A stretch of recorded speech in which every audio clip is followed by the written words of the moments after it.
Ray Stevens, Nick Bockwinkel, no question about it. Three great performers, three great talkers. Yeah, you're right. We probably need to bracket it by generation. Yeah, because But, Art and Tully, in a league of their own. I have a hard time saying that they're not number one of all time. So do I. And they should be in the Hall of Fame. I've said it 10 times. Well, I don't know how they're not. What do I know? Well, you know enough to know that Arn and Tully should be in the WWE Hall of Fame. Absolutely. Which I 100% in every Hall with. of Fame.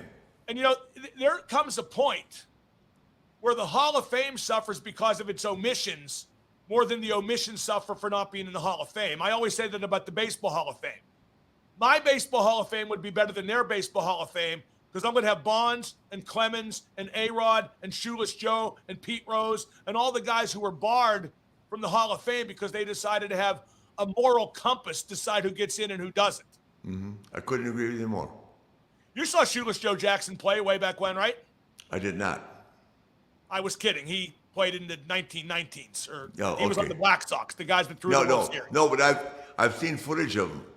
Oh, okay. I've seen footage, but no, I didn't. Of course, I didn't study him. Excuse me. I do remember. I do remember Roberto Clemente getting back to Pittsburgh. Oh, Roberto Clemente was awesome. Okay, what an arm, man! He had a cannon. Just a quick sidebar. You know what he used to do when I was a kid? Here's how old I am. When I was a kid, I used to go watch games at Forbes Field. Yeah. Which was the home of the Pirates before 1970 when they moved to Three River Stadium, and now they're at PNC Park. But I used to go as a kid. Clemente would warm up that arm. It was the best arm in baseball history. Yep. Him and Rocky He would warm up the arm. Forbes Field had a double-decker stand in right field. Yeah. And he would stand at the bottom of the double-decker stand, right at the base of it, and throw 3 or 4 balls over the top of the roof. Oh, I could believe that. That's how he'd warm up. It was really a sight to see. Quite amazing. Yeah. Hey, I'll tell you something that's true. You remember when Michael Vick was doing the Nike commercials? Yeah. Before that he could throw the ball 100 yards. End zone to end zone.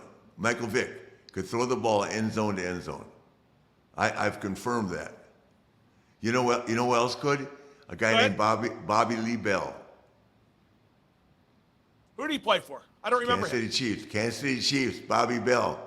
He could throw the ball 100 yards. 100 yards. I talked to Bobby all the time. He was a linebacker. Linebacker, and I said, Bobby, is it true you could throw the ball 100 yards?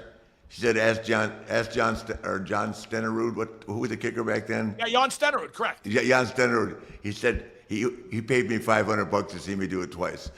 Wow. Bobby Lee Bell, man. Number 78. There was a kid. He's in the Hall of Fame. Of course he is. Jesus. There's a kid. He had a brief career with the Baltimore Ravens named Kyle Bowler. Yeah. He was a quarterback. I forget what college he played for, but he was a first-round pick, and he never really worked out. But I had him on my show before the draft because there was the discussion the Steelers might draft him. And his big claim to fame was he could kneel. He could kneel at the 50-yard line and throw the ball through the goalpost. Okay, from a kneeling position. I don't doubt that. Everybody's got something. I mean, to think about that, to think that an outside linebacker, 220 pounds, undersized, but like a 4, I think Bobby Bell ran a 4.40, but had an arm like that. And that's back when guys weren't really weight trained like they are now. Right. That's just a gift.